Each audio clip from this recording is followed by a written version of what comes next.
Hi ಎಲ್ರಿಗೂ ನಮಸ್ತೆ. ಹೇಗಿದ್ದೀರಾ ಎಲ್ಲರೂ? ಹೋಪ್ ಎಲ್ಲರೂ ಚೆನ್ನಾಗಿದ್ದೀರಾ ಅಂತ ಅಂದ್ಕೊಂಡಿದ್ದೀನಿ. ಇವತ್ತು ನಾವು ಉಸಳಿ ಮಾಡ್ಕೊಂಬರೋದನ್ನು ನೋಡೋಣ. ಮೊದಲಿಗೆ ನಾನಿಲ್ಲಿ ಕಡಲೆಕಾಳನ್ನು ರಾತ್ರಿಯೇ ನೆನೆಹಾಕಿದ್ದೆ. ನಂತರ ಕುಕ್ಕರ್ಗೆ ಹಾಕಿಬಿಟ್ಟು 4 ವಿಜಿಲ್ ಕೂಗಿಸಿದ್ದೀನಿ. ಉಸಳಿ ಮಾಡೋಕ್ಕೆ ನಾನಿಲ್ಲಿ 1 ಬಟ್ಲ ಆಗುವಷ್ಟು ಕಾಯಿ ತುರಿ ತೊಗೊಂಡಿದ್ದೀನಿ. ಹಾಗೆ 4ರಿಂದ 5 ಮೆಣಸಿನ್ಕಾಯಿನ ಚಿಕ್ಕ ಚಿಕ್ಕದಾಗಿ ಕಟ್ ಮಾಡಿ ಇಟ್ಕೊಂಡಿದ್ದೀನಿ. ಹಾಗೆ 2 ದೊಡ್ಡ ದೊಡ್ಡ ಈರುಳ್ಳಿನ ಚಿಕ್ಕ ಚಿಕ್ಕದಾಗಿ ಕಟ್ ಮಾಡ್ಕೊಂಡಿದ್ದೀನಿ. ಸ್ವಲ್ಪ ಕರಿಬೇವು ಹಾಗೆ ಸ್ವಲ್ಪ ಕೊತ್ತಂಬರಿ ತೊಗೊಂಡಿದ್ದೀನಿ. ನಾನಿಲ್ಲಿ ಕಡೆನ ಬಿಸಿಯಾಗಕ್ಕೆ ಇಟ್ಟಿದ್ದೀನಿ. ನಂತರ ಸ್ವಲ್ಪ ಎಣ್ಣೆ ಹಾಕಿದ್ದೀನಿ, 1ರಿಂದ 2 ಟೇಬಲ್ ಸ್ಪೂನ್ ಆಗುವಷ್ಟು. ಎಣ್ಣೆ ಬಿಸಿ ಆದಮೇಲೆ ಜೀರಿಗೆ ಸಾಸಿವೆ ಹಾಕ್ಕೊಳ್ಳಿ.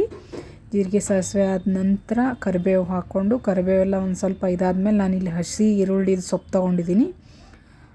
ಅದನ್ನು ನಿಮಗಲ್ಲಿ ಮೊದಲಿಗೆ ತೋರ್ಸೋಕ್ಕಾಗಲಿಲ್ಲ, ಸಾರಿ. ನೆಕ್ಸ್ಟ್ ಈರುಳ್ಳಿ ಏನು ಕಟ್ ಮಾಡಿ ಇಟ್ಕೊಂಡಿದ್ವಲ್ಲ ಅದನ್ನು ಹಾಕ್ಕೊಂಡಿದ್ದೀನಿ. ಅದು ಚೆನ್ನಾಗಿ ಫ್ರೈ ಆಗೋ ತನಕ ಹುರ್ಕೊಳ್ಳಿ. ಗೋಲ್ಡನ್ ಕಲರ್ ಫ್ರೈ ಆಗಬೇಕು ನೋಡಿ, ನೀರೆಲ್ಲ ಈ ಥರ ಹೋಗಬೇಕು. ಆಮೇಲೆ ನಾವು ಕಡಲೆಕಾಳು ಹಾಕ್ಕೊಳ್ಳೋಣ ನೋಡಿ ಈ ಥರ. ನೆಕ್ಸ್ಟ್ ಕಾಯಿ ತುರಿದಿಟ್ಕೊಂಡಿದ್ವಲ್ಲ ಆ ಕಾಯಿನ ಹಾಕ್ಕೊಂಡಿದ್ದೀನಿ. ಕಾಯಿ ಜಾಸ್ತಿ ಹಾಕ್ಕೊಳ್ಳಿ, ಇನ್ನೂ ಚೆನ್ನಾಗಿ ಬರುತ್ತೆ. ಇಲ್ಲಾಂದರೆ ರುಬ್ಬಿ ಹಾಕ್ಕೋಬೋದು ನೀವು, ಇನ್ನೂ ಚೆನ್ನಾಗಿ ಕಾಣುತ್ತೆ. ಆಮೇಲೆ ತಿನ್ನೋಕ್ಕೂ ಟೇಸ್ಟ್ ಚೆನ್ನಾಗಿ ಬರುತ್ತೆ.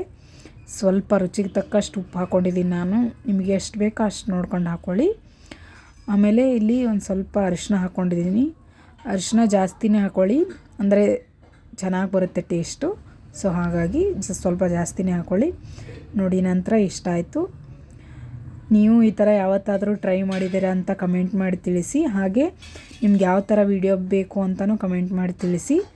ಈ ವಿಡಿಯೋ ನಿಮ್ಗೆ ಇಷ್ಟ ಆದರೆ ಮಾತ್ರ ಲೈಕ್ ಮಾಡಿ, ಶೇರ್ ಮಾಡಿ, ಕಮೆಂಟ್ ಮಾಡಿ.